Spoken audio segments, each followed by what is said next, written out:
Hey guys, welcome back to the channel. Today, we're re-tackling a topic that a lot of you have asked about: how to approach a girl you're re-interested in, have a great conversation, and leave a lasting impression. I know, it can feel super intimidating, right? Your heart starts racing, your palms get sweaty, and suddenly you forget how to speak English. But trust me, with the right mindset and a few simple strategies, you can turn that anxiety into confidence. So let's dive into how you can approach a girl smoothly and make your conversation unforgettable. First things first, mindset is everything. Before you even think about what to say, you need to get your head in the right place.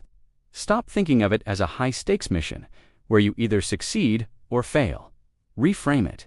You're just a friendly person looking to connect with another interesting human being.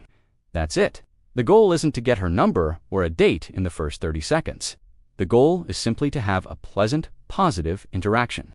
When you take that pressure off yourself, you'll naturally come across as more relaxed, genuine, and confident, which is way more attractive than trying too hard. Remember, she's just a person, and you're just a person. Keep it simple. Now, let's talk about the approach itself. Timing and context are key. Don't interrupt her if she's clearly in the middle of something important, like a deep conversation with a friend, on an intense work call, or wearing headphones and sprinting on a treadmill. Look for a natural opening. Maybe you're both waiting in line for coffee, browsing the same section in a bookstore, or at a social event where people are expected to mingle. These low-pressure situations are your best friends. Your body language speaks volumes before you even say a word. Stand up straight, keep your shoulders back, and most importantly, smile. A warm, genuine smile is universal. It signals that you're friendly and approachable. Make eye contact, but don't stare. A brief, friendly glance, a smile, and then you can look away for a moment before you approach. This shows you're interested but not creepy. Okay, you've got the mindset, you've picked your moment, you're smiling. Now, what do you actually say? This is where everyone gets stuck. But I'm going to give you a golden rule. Ditch the cheesy pickup lines, please, for the love of all that is good. No cheesy lines. They sound rehearsed and insincere. Instead, be observant and situational. The best openers come from the shared environment you're in. For example, if you're at a coffee shop, you could say something like, "Wow, that looks amazing. I'm always stuck between getting a latte and trying something new. Is that as good as it looks?" If you're at a dog park, your dog is adorable. "What breed is he?" At a concert, "I've been waiting to see this band for months. Have you seen them live before?" These openers are effective because they are relevant, natural, and they invite a response that's more than just a yes or no. You're starting a conversation, not an interrogation. So you've broken the ice. High five. The next step is to keep the conversation going and make it memorable. The secret here is to shift the focus from you to her. People love talking about themselves and their passions. Your job is to be genuinely curious. Ask open-ended questions. Instead of, "Do you like this music?" Try, "What kind of music do you usually listen to?" Instead of, "Are you from around here?" Ask, "What's your favorite thing about living in this city?" These questions can't be answered with a simple yes or no, and they encourage her to share more about herself. And when she's talking, actually listen. Don't just wait for your turn to speak. Pay attention to her answers and ask follow-up questions. This shows you're engaged and interested in what she has to say. A great way to build a connection is to find common ground. As you're listening, look for shared interests, hobbies, or experiences. Maybe you both love hiking, or you've traveled to the same city, or you're both obsessed with the same TV show. When you find that commonality, you can say, "No way, I love that show too. What did you think of the season finale?" This creates an instant bond and makes the conversation feel more personal and less like an interview.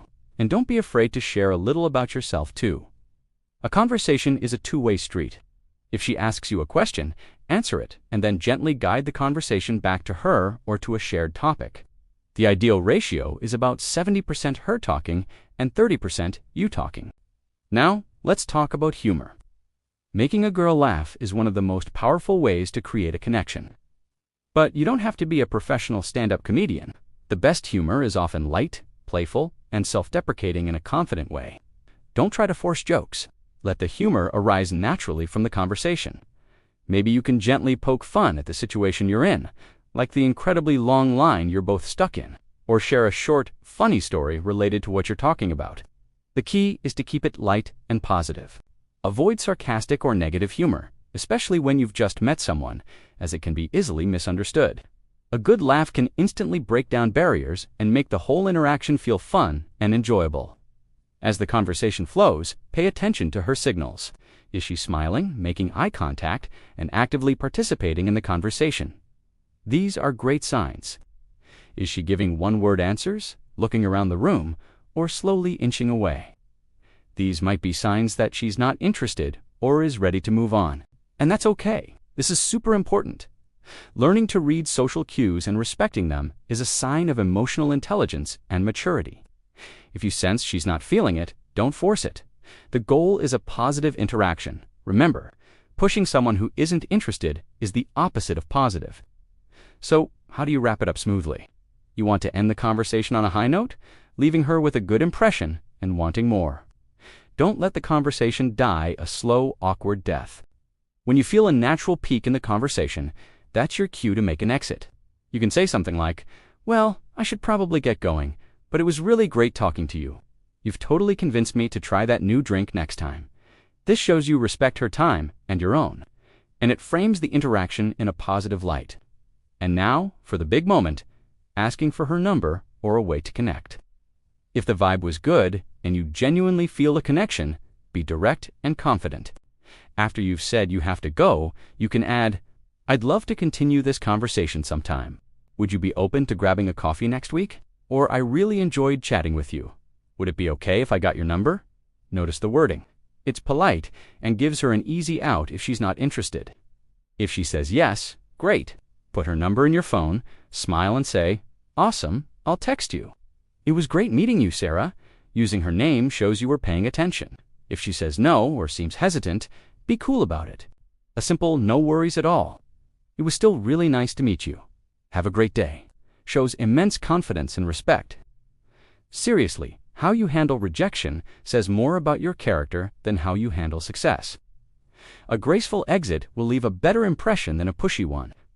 So to recap, get your mindset right, look for a natural opportunity, use a situational opener, be genuinely curious, and listen, find common ground, use light humor, pay attention to her signals, and know how to make a smooth exit. Approaching someone new can be scary, but it's also a skill you can learn and improve with practice. Every interaction, whether it leads to a date or not, is a chance to build your social confidence. Don't get discouraged if it doesn't go perfectly every time. Nobody's perfect. The more you put yourself out there in a positive and respectful way, the more natural it will become. You've got this. Thanks so much for watching, everyone. I hope these tips were helpful. If you liked this video, give it a thumbs up, and don't forget to subscribe for more content on building confidence and social skills. Drop a comment below and let me know your biggest challenge when it comes to approaching people. I'd love to hear from you. Until next time, take care.